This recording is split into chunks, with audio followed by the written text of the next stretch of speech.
নমস্কার বন্ধুরা, জঙ্গলমহল ভিলেজ ফুডে আপনাদের সকলকে স্বাগত। বড়দের প্রণাম এবং ছোটদের ভালোবাসা জানাই। আজকে আমি আপনাদের সঙ্গে নিয়ে নিয়েছি পুঁটি মাছ। সেই পুঁটি মাছের রেসিপিও আপনাদের সঙ্গে শেয়ার করব। তো প্লিজ বন্ধুরা প্রথম থেকে শেষ পর্যন্ত ভিডিওটা দেখুন এবং প্লিজ আমার চ্যানেলটিকে লাইক, কমেন্ট, শেয়ার করবেন, সাবস্ক্রাইব করে দেবেন এবং পাশে থাকা বেল আইকনটি প্রেস করবেন সবার আগে নোটিফিকেশান পাওয়ার জন্য। তো চলুন প্রথমে আমি মাছগুলো বেছে নিই। দেখুন আমার কতগুলো মাছ বাছা হয়ে গেছে আর এই কতগুলো বাকি আছে। এখন গরমকাল তো খুব তাড়াতাড়ি করে মাছগুলো বেছে না নিলে না মাছগুলো কীরকম নষ্ট হয়ে যায়। প্রচণ্ড গরম পড়েছে তো কালকের থেকে যদিও একটু আবহাওয়াটা চেঞ্জ হয়েছে কিন্তু তাও গরমেই আছে। দেখুন এই পুঁটি মাছগুলো আমি বেছে নিচ্ছি। পুঁটি মাছগুলো দেখুন খালি চকচক করছে না, একদম রূপোর মতো।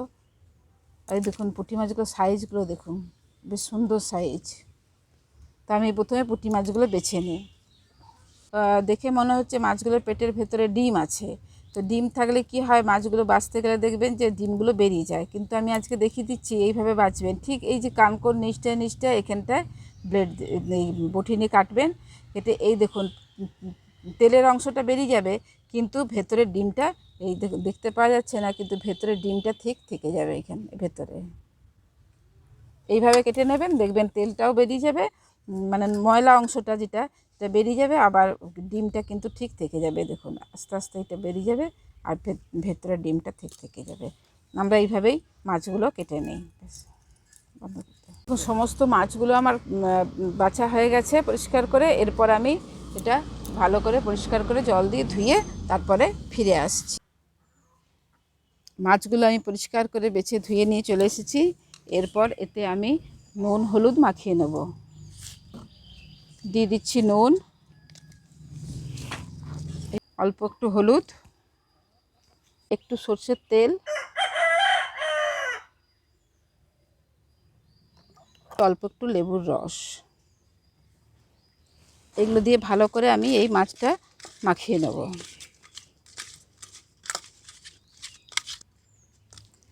এবার এটা চাপা দিয়ে রেখে দিচ্ছি। এবার এর জন্য একটা মশলা তৈরি করে নেব। তো চলুন প্রথমে মশলাটা আমি বেটে নিই। এই রেসিপিটির জন্য আমি একটি মশলা বেটে নেব।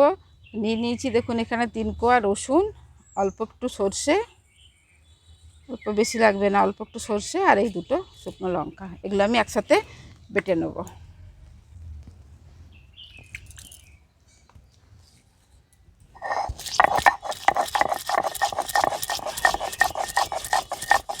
মশলাটা আমার বাটা হয়ে গেছে, এবার এটা আমি তুলে নিচ্ছি।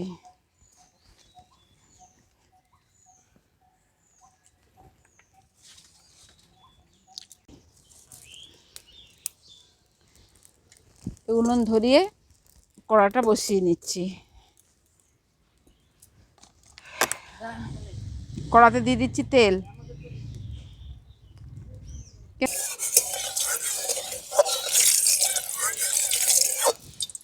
তেল গরম হয়ে গেছে, এরপর আমি মাছগুলো দিয়ে দিচ্ছি।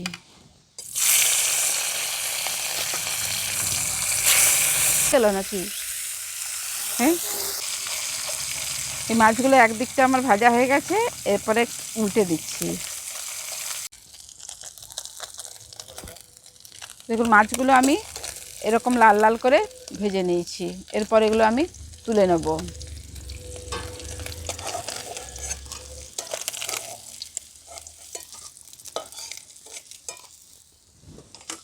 কড়াই একটু তেল আছে, দিয়ে দিচ্ছি আর একটু তেল।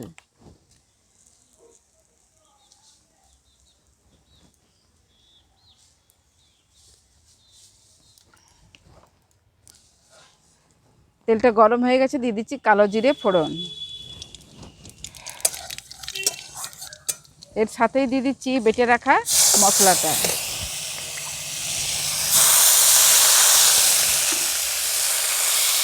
সঙ্গে সঙ্গেই কিন্তু একটু বেশি জল দিয়ে দিচ্ছি, তার কারণ সর্ষে বাটা তো, এটা সর্ষে বাটাটা আর কষবো না, খালি একটু জল দিয়ে দিলেই হবে।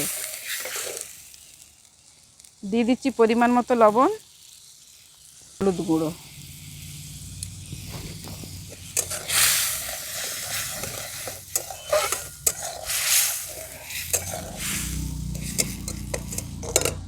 দুটো কাঁচা লঙ্কা। ঝোলটা আমাদের ফুটে গেছে, এরপর দিয়ে দিচ্ছি ভেজে রাখা মাছগুলো।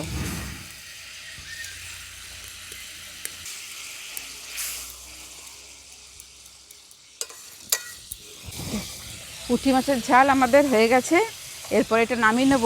তো নামানোর আগে আমি একটু দিয়ে দিচ্ছি কাঁচা সর্ষের তেল, কাঁচা সর্ষের তেল, আর দিয়ে দেবো 2-4 ফোঁটা লেবুর রস।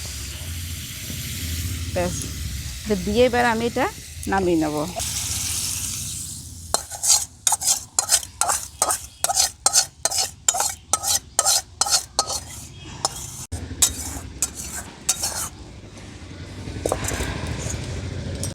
কি সুন্দর দেখতে হয়েছে দেখুন বন্ধুরা, কি দারুণ লাগছে দেখতে। তো প্লিজ আপনারাও বাড়িতে এইভাবে পুঁটি মাছের ঝাল রেসিপি করে খেয়ে দেখবেন কীরকম লাগে, আমাকে কমেন্ট করে জানাবেন। আবারও বলছি, প্লিজ প্লিজ প্লিজ আমার চ্যানেলটিকে লাইক, কমেন্ট, শেয়ার করবেন এবং চ্যানেলটি সাবস্ক্রাইব করে দেবেন। আর পাশে থাকা বেল নোটিফিকেশানটি টিপে দেবেন সবার আগে নোটিফিকেশান পাওয়ার জন্য। সবাই ভালো থাকবেন, সুস্থ থাকবেন। আজকের মতো ভিডিওটা আমি এখানেই শেষ করছি।